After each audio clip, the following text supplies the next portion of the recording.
Hello students, welcome to our cute सा channel genius classes powered by genius college Barnal Mainpuri.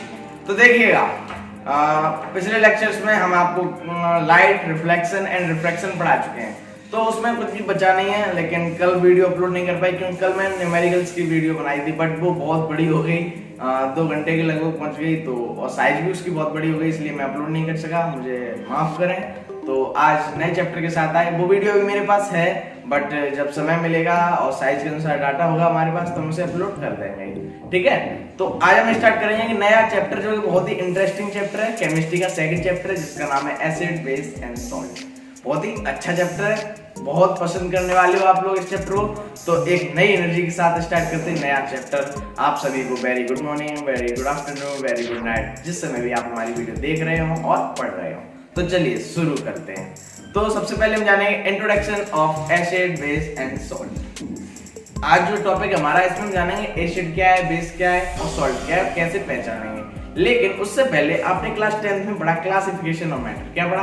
Classification of matter. उसमें आपने composition के अनुसार 3 पढ़े। कौन कौन से पढ़े थे आपने?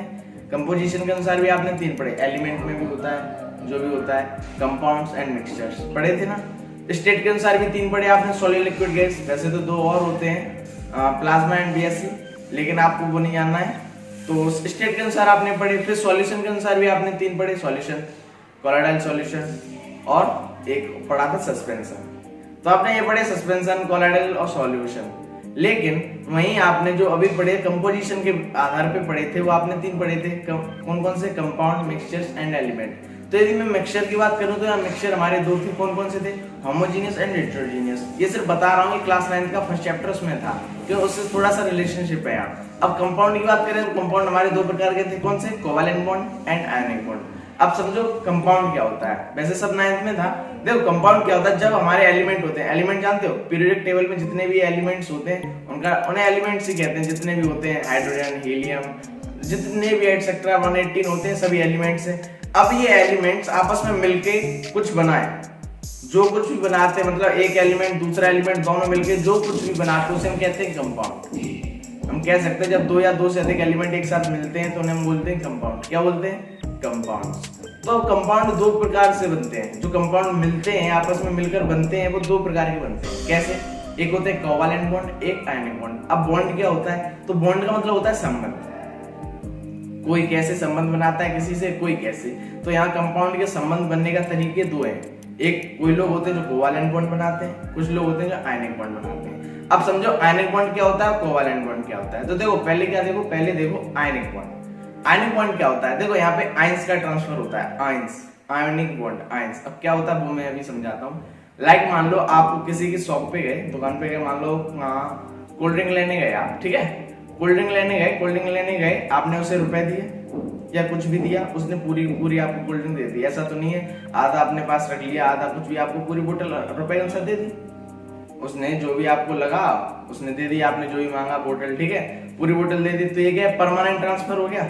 आपने परमानेंट ट्रांसफर कर लिया, आपने उसे रुपए दे दिए, उसने आपको कोल्ड ड्रिंक दे दी, तो परमानेंट ट्रांसफर हो गया। तुम कह सकते हैं आयनिक बॉन्ड वो होते हैं जो परमानेंट ट्रांसफर करें। किसका? इलेक्ट्रॉन का, कोल्ड ड्रिंक का नहीं, इलेक्ट्रॉन्स का, ठीक है। अब इलेक्ट्रॉन्स, इलेक्ट्रिक कॉन्फ़िगरेशन, ये सब आप पढ़ चुके हो क्लास 9th में, और इसीलिए मैं कहता हूँ क्लास 9th का ही थोड़ा बहुत पढ़ा कर। लेकिन ठीक है, यदि नहीं पढ़ा है, हम जानते 9th में कम पढ़ते हो, तो वो हम बेस थोड़ा थोड़ा लेके चलेंगे, टेंशन ना लो। तो आयनिक बॉन्ड और थोड़ा तरीके से समझो। तो उससे पहले हम देखते हैं इलेक्ट्रिक कॉन्फ़िगरेशन। क्या?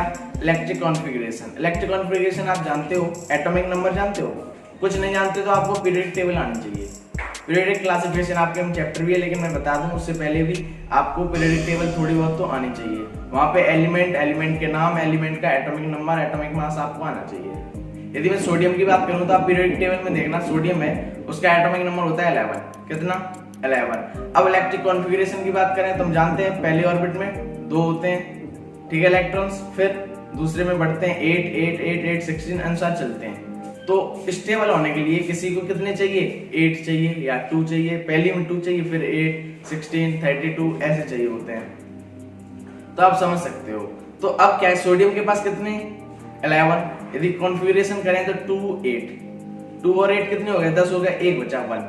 तो लास्ट ऑर्बिट में चाहिए कितने थे 8, इसके पास है 1। वहीं मैं क्लोरीन की बात करूं तो क्लोरीन के कितने होते हैं 17 एटॉमिक नंबर है। तो 17 का यदि मैं इलेक्ट्रिक कॉन्फ़िगरेशन करूं तो क्या होगा 2 8 और फिर 7, 2 8 10 और 17, तो 17 हो गया। अब इसको एक और चाहिए, जो सोडियम है हमारा, सोडियम को कितने चाहिए, यदि मैं सोडियम की बात करूं तो जो हमारा सोडियम है, सोडियम को चाहिए 8 नहीं 7, एक है उसके पास लास्ट ऑर्बिट में अब कंप्लीट करने के लिए, क्योंकि सभी एलिमेंट्स चाहते हैं हम हमेशा स्टेबल रहें। कैसे रहें, स्टेबल, स्थिर रहें, हमें भागना उछलना ना पड़े। लेकिन जब तक स्टेबल नहीं होते तब तक ये कूदते फांदते हैं, इधर उधर चोरी करते हैं, इलेक्ट्रॉन्स का प्राप्त करते हैं, किसी को देते हैं स्टेबल होने के लिए।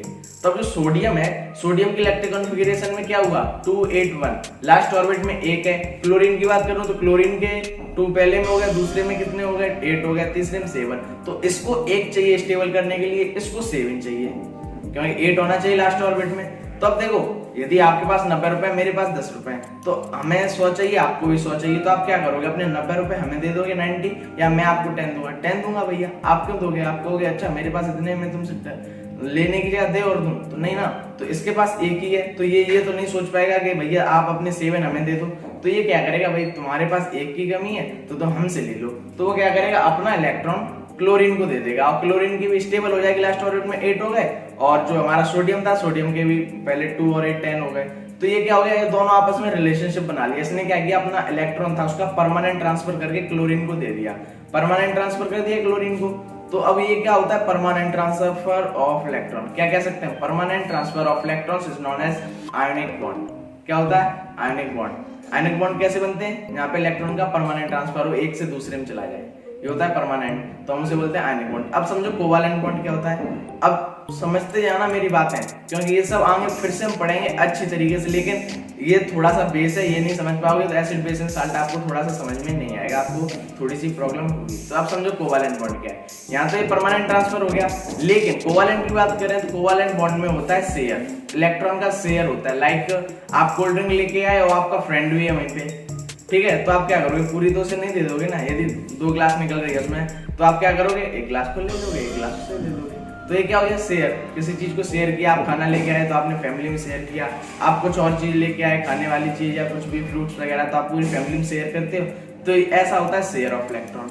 इलेक्ट्रॉन क्या करेगा, मान लो हाइड्रोजन है, एक और हाइड्रोजन है, इनकी एक होता है एटॉमिक नंबर, और पहली ऑर्बिट में कंप्लीट करने के लिए, स्टेबल होने के लिए 2 चाहिए होते हैं। तो इसको भी 1 चाहिए, इसको भी 1 चाहिए, दोनों हाइड्रोजन को 1 चाहिए।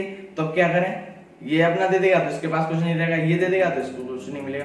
तो क्या करेंगे, शेयर कर लेंगे, आपस में एक इलेक्ट्रॉन को शेयर कर लेंगे। ठीक है, कैसे शेयर होता है आप समझ गए, कोल्ड ड्रिंक है तो कोल्ड ड्रिंक 2 ग्लास निकल रही है, तो पूरी बोतल उसे नहीं दी, 1 ग्लास को ले ली, 1 ग्लास उससे दे दिया, आराम से पियो, ऐसा करो, आप भी पी लो, हम भी पी लो, है ना।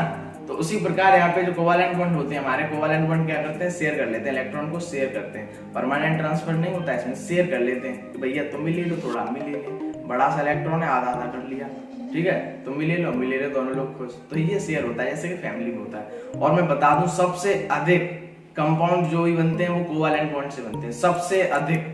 उसके लिए हम एक अलग सा ही चैप्टर पढ़ेंगे, IUPAC, साथ ही साथ कोवालेंट बॉन्ड के लिए ऑर्गेनिक, अब बहुत कुछ है। कोवालेंट बॉन्ड आपको आना चाहिए, कि कोवालेंट बॉन्ड में कई सारे चैप्टर पढ़ने वाले हो, हाई स्कूल में भी, फर्स्ट ईयर में भी, इंटर में भी, ठीक है ना। तो कोवालेंट बॉन्ड समझ गए आप, कोवालेंट समझ गए। अब जैसे एग्जांपल लिया था H, ये दोनों क्या है, 1 चाहिए इसको, तो इसने क्या किया, शेयर कर लिया इलेक्ट्रॉन का। शेयर करने के लिए यदि सिंगल बॉन्ड का शेयर कर रहे हैं, एक एटम का, तो एक सिंगल बॉन्ड बोलते हैं उसे, सिंगल कोवालेंट बॉन्ड। तो एक लाइन से उसे डिनोट कर देते हैं, H और बीच में एक लाइन। तो ये हो गया शेयर ऑफ इलेक्ट्रॉन कितना, 1 का। यदि यही मैं बात करूं ऑक्सीजन का, तो ऑक्सीजन का एटॉमिक नंबर कितना होता है, पीरियोडिक टेबल में देख सकते हैं 8 होता है ना।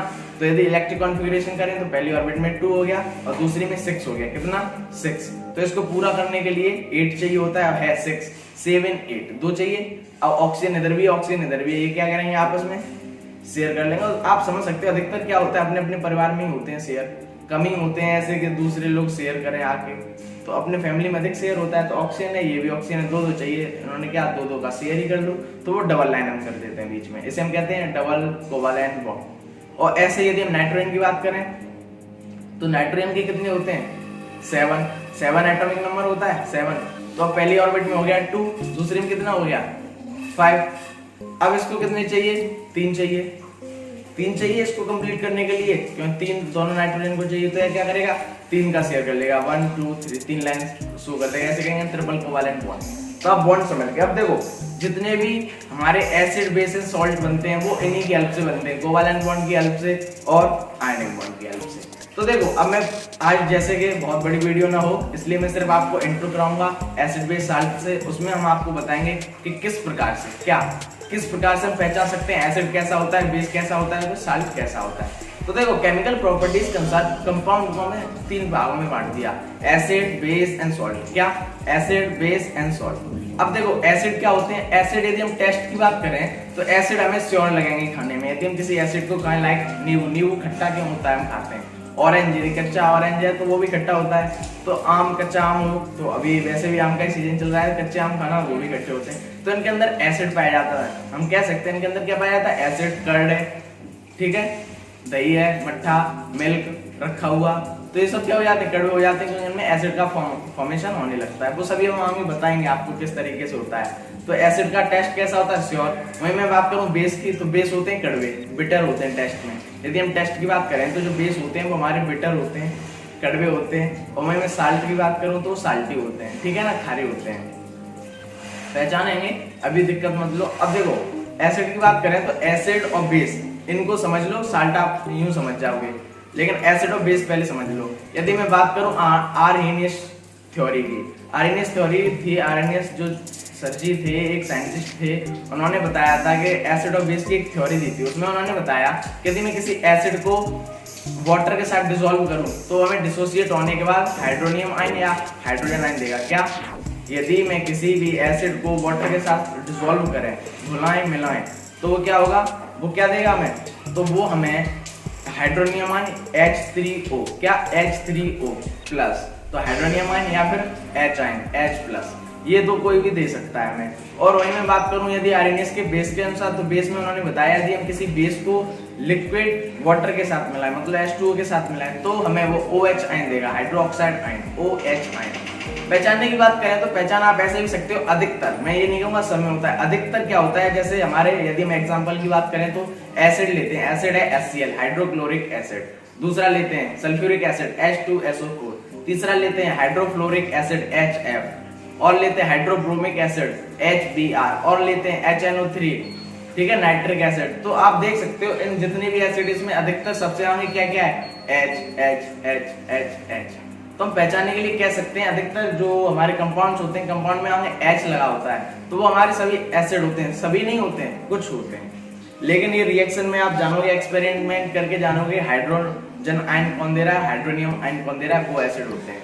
और भी इंडिकेटर्स हैं। यदि मैं वही बेस की बात करूं तो बेस में देखो जैसे कि sodium hydroxide NaOH, calcium hydroxide CaOH का whole twice, potassium hydroxide KOH। तो आप देख सकते हो इनमें लास्ट में क्या है, इन सभी में लास्ट में OH आयन है। क्या है, OH, चाहे OH का होल ट्वाइस है लेकिन OH है, तो ये क्या है, तो ये बेस है। लेकिन यही में एक और जो फॉर्मूला CH3COOH, तो ये क्या है, आप कहोगे बेस, तो ये बिल्कुल गलत है, ये एसिड है। हम इसके बारे में आगे जानेंगे, ठीक है, टेंशन ना लो।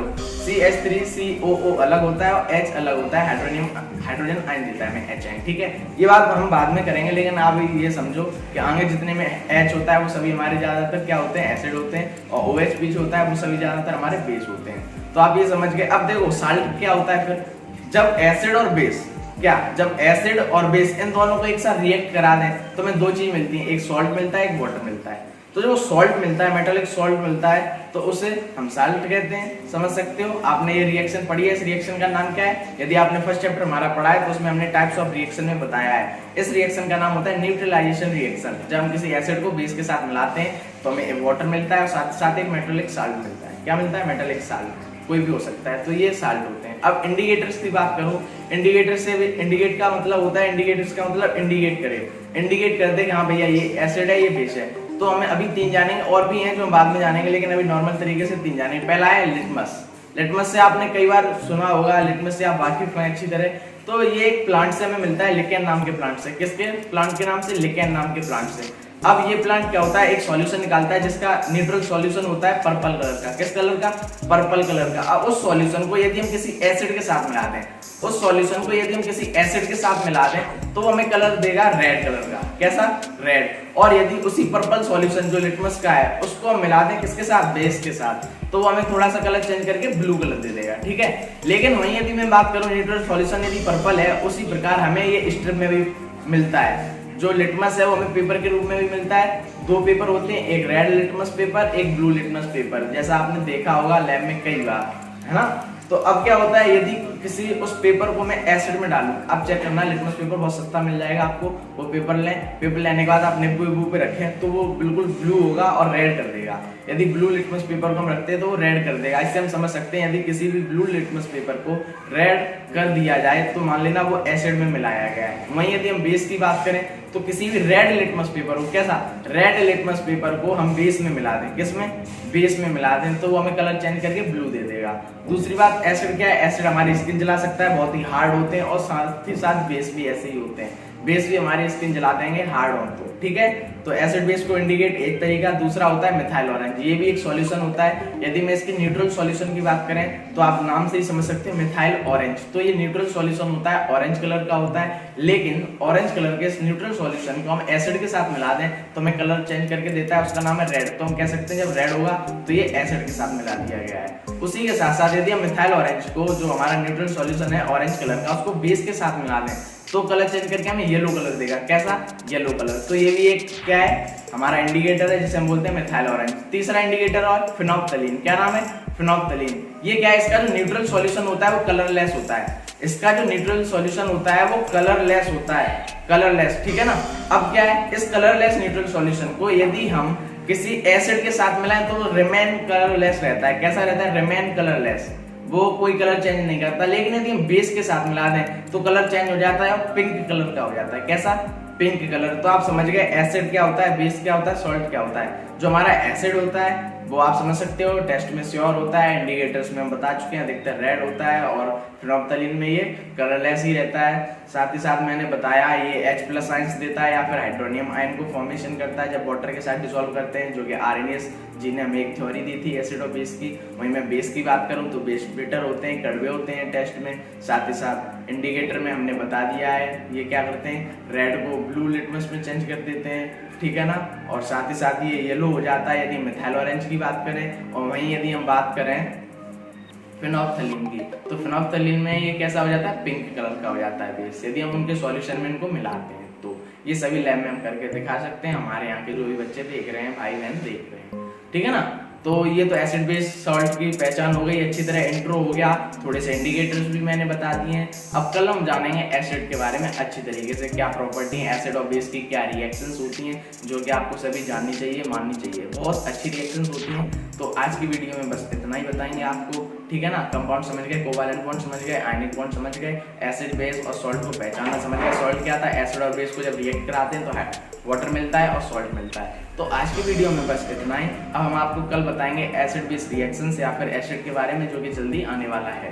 तो आज की वीडियो में बस इतना ही। वीडियो भी बड़ी हो गई है, और यदि वीडियो अच्छी लगी हो तो लाइक करें, शेयर करें, सब्सक्राइब करें। Thank you very much.